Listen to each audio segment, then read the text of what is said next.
Baik, kita langsung kepada hikmahnya Imam Ibn Athaillah As-Sakandari. Kita sampai kepada praktekkan nanti di rumah. Anak-anak kita masih kecil. Kalau masih sudah gede kadang-kadang lebih susah. Yang masih kecil, dikit-dikit Nabi Muhammad. Permainan pun harus sambungan dengan Nabi Muhammad. Kadang-kadang kita bingung ya. Kita jauh dari kebiasaan Nabi Muhammad. Permainan boleh senang, tapi jangan lupa Nabi Muhammad. Segala permainan kalau bisa, jangan lupa dengan Nabi Muhammad. Lomba makan itu gimana sih? Lomba makan, nyosor begitu. Ada sunnah Nabi Muhammad. Di pondok lagi kadang-kadang. Ayo bayangkan. Di pondok hadis barangkali. Coba, makan tangannya diikat di belakang, terus nyosor kerupuk. Itu. Ini kira-kira sunnah Nabi model apa kira-kira kan? Bagaimana bisa terjadi? Kenapa? Dari pendidik nggak sadar. Ini bukan mendidik. Senang ya boleh, tapi jangan sampai bertentangan dengan sesuatu yang diajarkan bahasanya. Cara makanmu duduk yang benar sayang. Ambil dengan tangan kananmu. Kau masukkan dengan baca bismillah ke mulutmu. Kan begitu. Kalian enggak? Mana bismillah? Banyak contoh-contoh yang kita itu lupa. Karena apa? Tidak biasa dengan Nabi Muhammad. Baik, kita langsung kepada hikmahnya Imam Ibn Athaillah As-Sakandari. Kita sampai kepada munajat beliau. Ilahi, berkata Imam Ibn Athaillah As-Sakandari rahimahullah ta'ala, fa'anallahu bihi wa bi'ulumihi wa bi'ul masyaihi wa talamidahi bitawaraini amin. Ilahi taqaddasa ridhaka an takuna lahu illatun minka. Taqaddasa maha suci, ridhaka keridoanmu ya Allah, maksudnya terbebas, suci, maha suci keridoanmu, terbebaslah keridoanmu ya Allah, an takuna lahu illatun minka, keridoanmu kau berikan kepada hamba-hambamu, tidak akan mustahil jika itu ada sebabnya yang ada darimu. Maksudnya sederhananya, Allah ridho, kita mencari ridho Allah dengan segala macam kebaikan. Jangan sampai kita mengatakan bahwasanya sebab Allah ridho karena aku berbuat baik. Jangan katakan ridho Allah sebabnya kamu melakukan sesuatu kebaikan. Bagaimana ridho Allah, keridhaan Allah dengan sebab, biarpun sebab itu yang ada dari Allah. Atau wa kaifa takunu lahu illatun minni, bagaimana ada sebab dariku.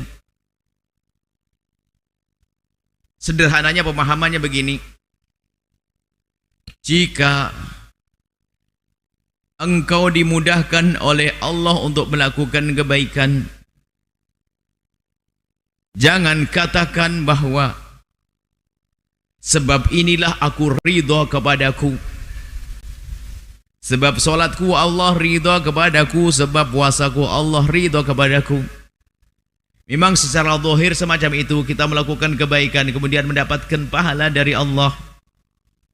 Ini kan pemahaman, bukan sesuatu yang dianggap salah, tapi dangkal sekali.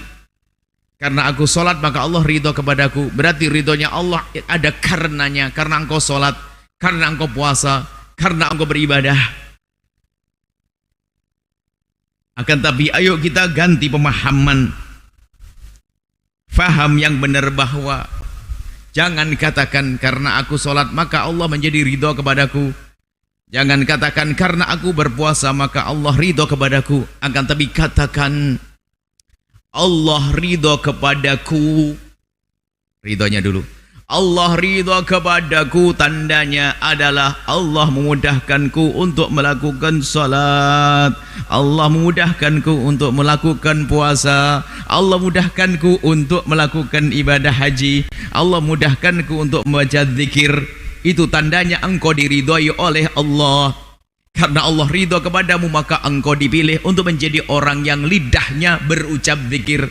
Karena Allah ridho dan cinta kepadamu maka Allah mudahkan kamu melakukan kebaikan. Dan itu yang harus kita fahami dengan serius.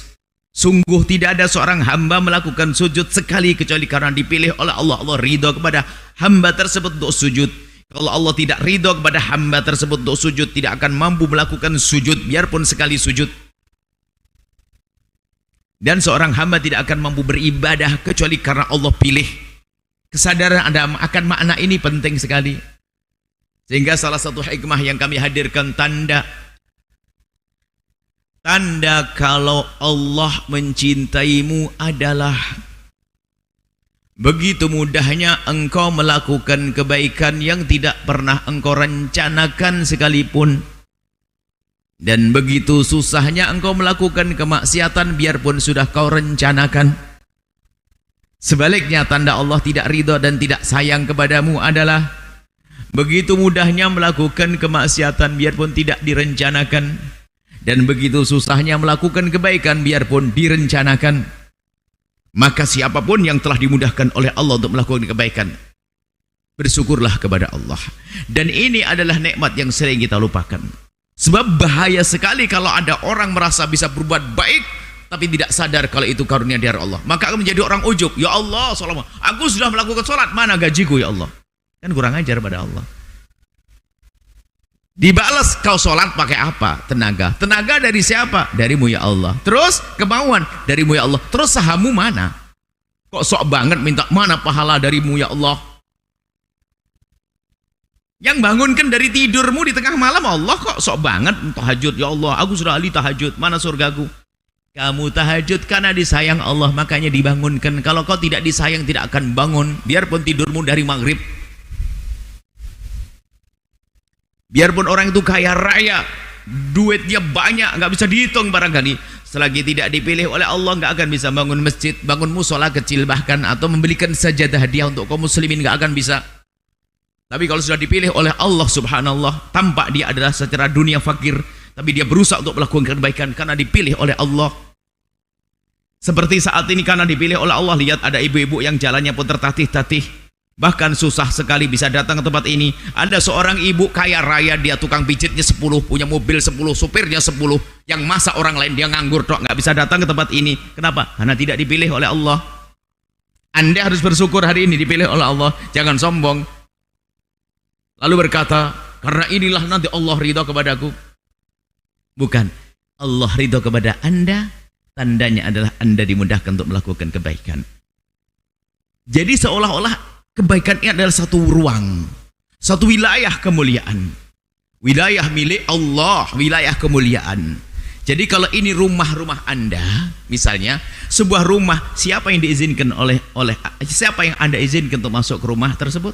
Rumah mewah Anda, rumah kebaikan, rumah mewah Anda yang selama ini Anda sanjung-sanjung, Anda puji-puji, Anda pokoknya Anda elukan. Siapa yang Anda izinkan untuk masuk ke rumahnya? Tentu orang-orang pilihan. Dilihat pakai sandal enggak dia, bajunya kayak apa, jangan-jangan ngotori nanti karena lumpur semuanya. Anda lihat semuanya, itu rumah Anda. Anda akan mengizinkan orang masuk ke rumah Anda adalah orang-orang yang Anda pilih, bukan asal orang. Bisa saja dia pencuri. Tentu Anda undang orang-orang yang bisa Anda percaya, orang pilihan Anda, karena rumah-rumah istimewa Anda. Di dalam rumah ada lagi kamar khusus lagi. Siapa yang boleh masuk ke situ? Di antara yang hadir pasti ada tuh, orang spesial, orang spesial, orang spesial. Begitu juga tidak akan bisa masuk ke wilayah kemuliaan Allah kecuali manusia-manusia yang dipilih oleh Allah, yang diridhoi oleh Allah.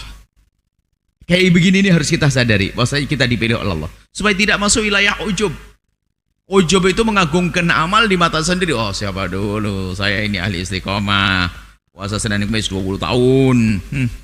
Ini ustadz apaan tuh, puasa nggak pernah, tahajud ini ahli tahajud.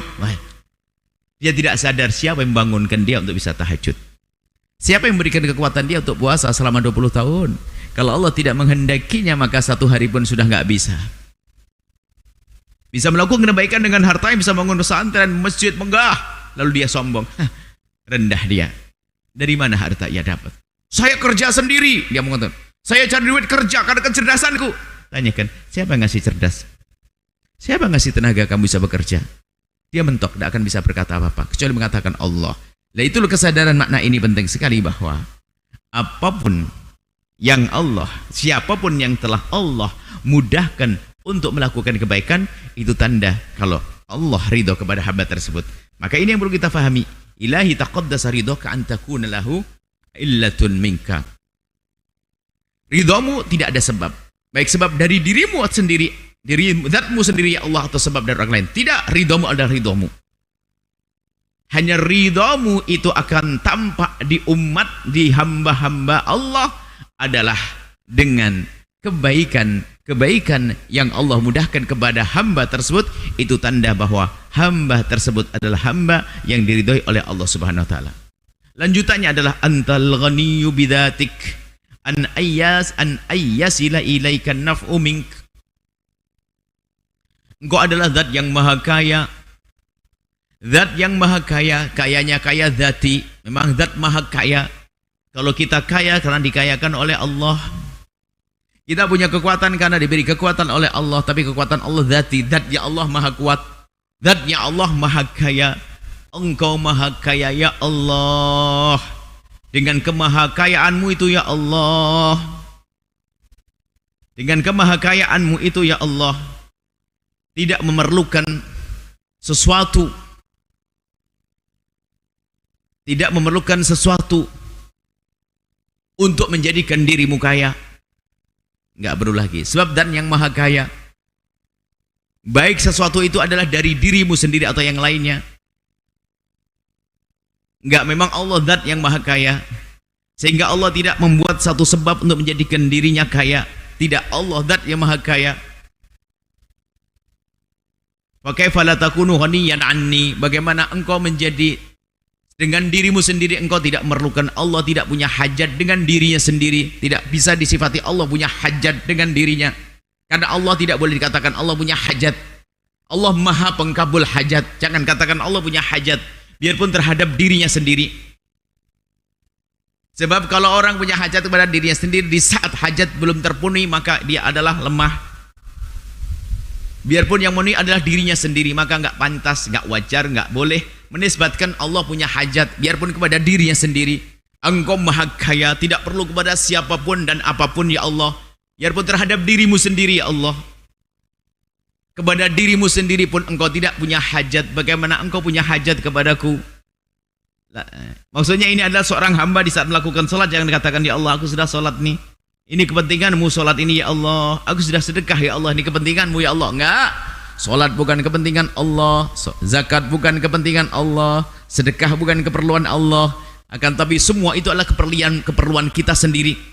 Mananya apa ya Allah? Engkau maha kaya.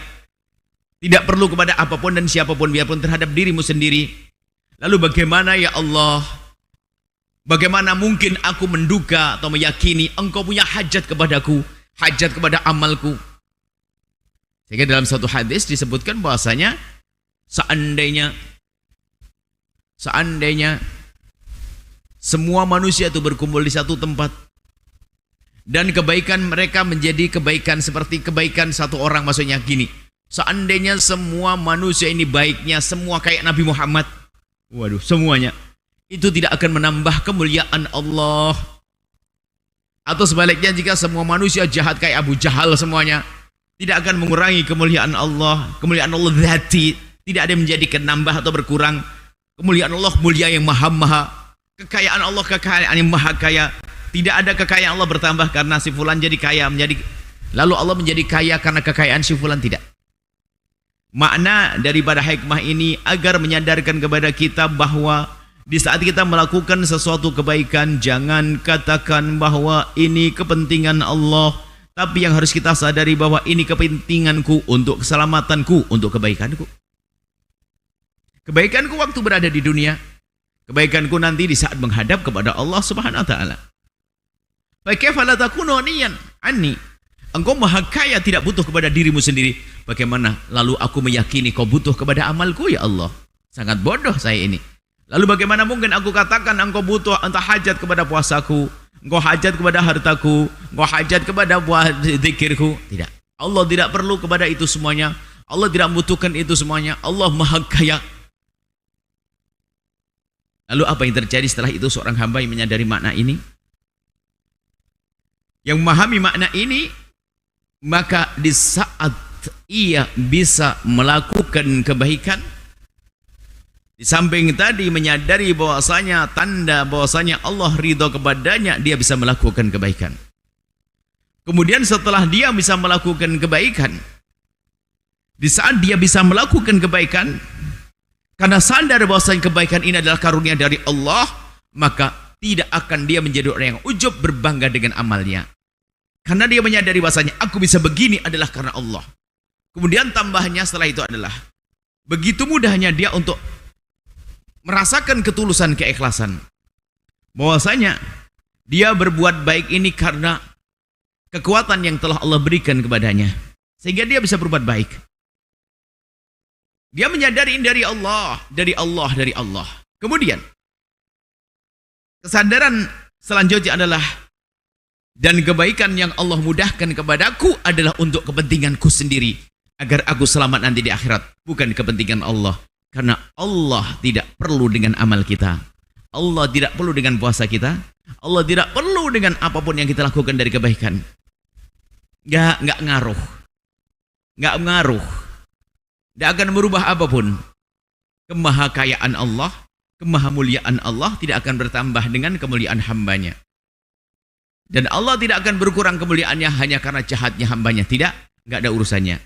Ini yang dihadirkan oleh Imam Ibn Attal As-Sakandari, agar di dalam penghambaan kita kepada Allah semakin jelas. Tidak sombong mengatakan Allah ridho karena aku telah berbuat begini. Oh tidak, jangan katakan itu. Akan tapi katakan bahwa apa yang kau lakukan dari kebaikan itu tanda bahasanya Allah memilihmu, Allah ridho kepadamu. Kemudian setelah itu yakini bahwa kebaikan yang kalau lakukan ini kepentinganmu sendiri, bukan kepentingan Allah. Selagi ada kepentingan dirimu sendiri, maka yang serius demi keselamatanmu. Orang berbuat jahat semua nggak akan ada ngaruhnya kepada kekuasaan Allah. Maka jangan sampai jahat, rugi kemaslahatanmu, kebaikanmu di akhirat nanti. Inilah yang bisa kami hadirkan pada kesempatan ini. Ini munajatnya Imam Ibn Attal As-Sakandari rahimahullah ta'ala. Wallahu a'lam bissawab.